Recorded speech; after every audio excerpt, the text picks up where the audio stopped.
Hi peeps, into AA Flow, we're going to talk about procrastination.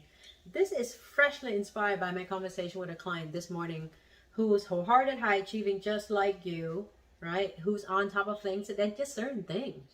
She just procrastinated, and you know how that goes, right? When you procrastinated, you start getting really hard on yourself. You judging yourself, you wondering why, you beating yourself up, and you go in a spiral, and you end up putting that things off even further. So how are we going to legitimately deal with procrastinations? Now, being a high achievers, I know you know how to make yourself do something, right? How to get things done and how to get to deadline. And it's tricky when you actually acknowledging that you're an empath, you're highly sensitive. So then when you're empathic, you start feeling your feeling. Then your mind wants to do one thing, then the rest of your system wants to do other things. And how many of you experience this when you encounter that? The battle between your mind and what feeling your body, most of the time the feeling takes over. So then would it be a logical things to get them in order, to get them congruent in alignment, so you're not fighting yourself, right? You take a step and then you take 10 steps back and then you're beating yourself up and you go in a spiral. So that's the kind of procrastination I'm talking about here. And being a high achiever, I know you very good in being hard on yourself, judging yourself and beating yourself up. And it worked to some extent. And if you're watching this video, then that means that whatever that you've done up to this point is no longer working anymore. So that frustration that you're sitting with right now, I am sorry. And I'm also want to say congratulations. That means that you get to do something new to get to where you want to go. So the first thing that I would invite you to do as I talk to my clients is identify what's feeling. The thing that needs your attention is the feeling, because logically you already know what you need to get done, but you haven't get done for a reason. And the motivations, energy can only go so far, just like gasoline, right? It feeds, but then is run out. But the inspiration is a deeper energy. That's like momentum, it's keep you going. So first thing first, whatever that you are trying to do, there is a resistance, obviously, right? There's a feeling of legitimate resistance or block. So it's important for you to identify that resistance. Some of you, that resistance you could feel in your head. Some of you, you can literally feel in your body, depending on how much inner work you have done. The more connected you are to yourself, the more you can feel it. And if you're in the place where you are more used to in your head, like my client this morning, it's going to take a little while to come to your heart, to your body, and that's okay. It's a process, right? So identify the resistance and being honest about it. Try not to will yourself. And a lot of time, it's ridiculous, right? The feeling that we feel. So first, identify the resistance. That's the first thing that I would invite you to do. And the second thing, identify where is it in your body. So what we're doing is create a sense of connections with what's going on here. Like I said earlier, we're trying to bring peace between up here and here, because after all, this is all belong to you. They're not separate. And for whatever reasons, living your life of the culture narrative, the family narrative, or fear of judgment, fear of failing, whatever it is that force you or unconsciously create the separations, it's not working anymore. That's why we're here. We're trying to bring the peace, the integration together. So identify where it is in your body and how much do you feel it. You can do objectively. Subjective unit of distress is a set scale from 0 to 10. 10 is I really feel the resistance, 0 I feel nothing. Some of you can relatively measure on color, depend on who you are. But what we want to do, we want to give us a scale so we know what's working, what's not working, right? And then breathe into it, connect into it. So once you identify your goal is to bring this feeling of resistance from 10 to 0. And that's when your feeling going to be neutral. And when it's neutral, you automatically going to have a cognitive shift within yourself. Because when you have this feeling like this, you can force yourself with affirmations. The feeling will resist it. But once you allow this feeling to move through you, and these could be this life trauma, or it could be past life trauma, whatever it is, you want your body to free this energy so you can be in a neutral space. And in neutral space, the bridge between your body, your system, and your mind is come naturally, so you don't have to force it. You follow me on this? So And one of the things that I would invite is to use the love framework. You know, if you haven't already, you can search on my channel of the how to use a love framework to clear things out.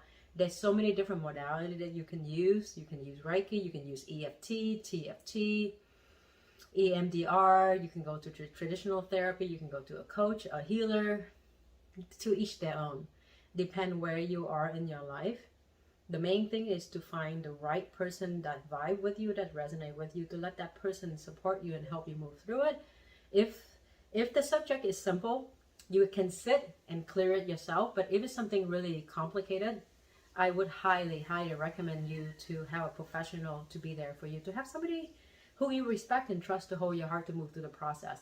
Because some of the deep work is required vulnerability, is require you to get out of your own way. And when you are so smart, like you've done the work, it's very easy for you to get in your own way. Now, if some of you feel that you resonate with me and my energy, and you feel like, oh my God, I would love to experience, to have hang hold my heart, then put in the application for heart to heart. And then I can see from there, how can I support you further? Because I may not be the person for you, but at least we get a chance for me to recommend what the next best thing for you. And I only invite that only you can feel this in your AM, in your authentic moment, like, oh my God, that is that. Not from the logical place that because Hang is here, I should put in an application. If that's the place you come from, that more than likely, I may not be the person for you, you know? And in this moment, just connect and ask your higher self, ask your spirit, your Holy Spirit, whatever you believe in, your intuitions. What kind of support do I need? What kind of help do I need? And trust me, when you ask, the answer will come to you when you let it, right? There is no one way no one way to get to the same solution. You need different things, different people at different time in your life. And only you know when and where that is and who that is. You gotta trust you and your deepest knowing, you know? So, coming back to procrastination is that the whole idea is you want to clear this energy so then you can tap into the inspirational energy.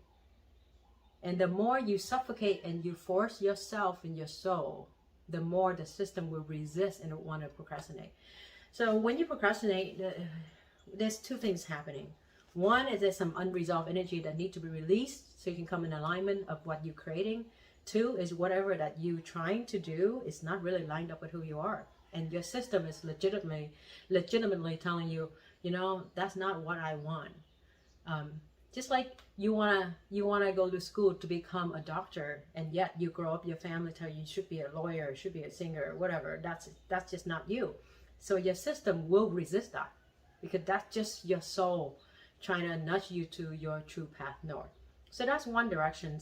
And you want to choose something that you are excited about. You want to engage, you want to involve, and you want to do, right?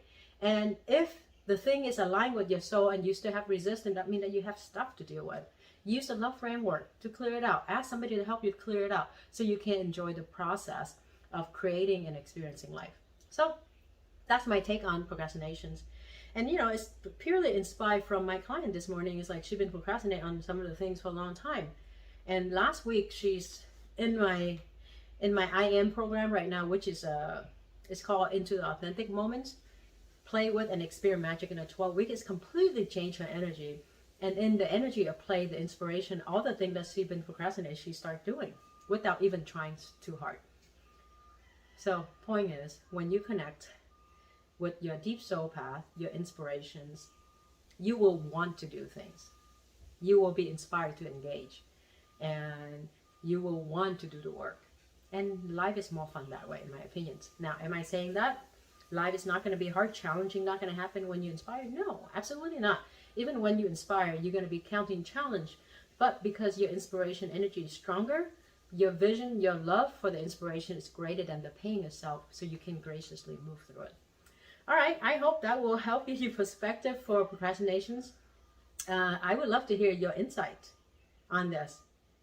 Of what landed for you and what action you're going to take from this videos. And of course, if you feel it's helpful to share this with some other heart, please feel free to do so. If you haven't already, subscribe and that's right. Subscribe and set on the notification, and we'll let you know when the next video will come out. Cheer, my friend. Until the next AM.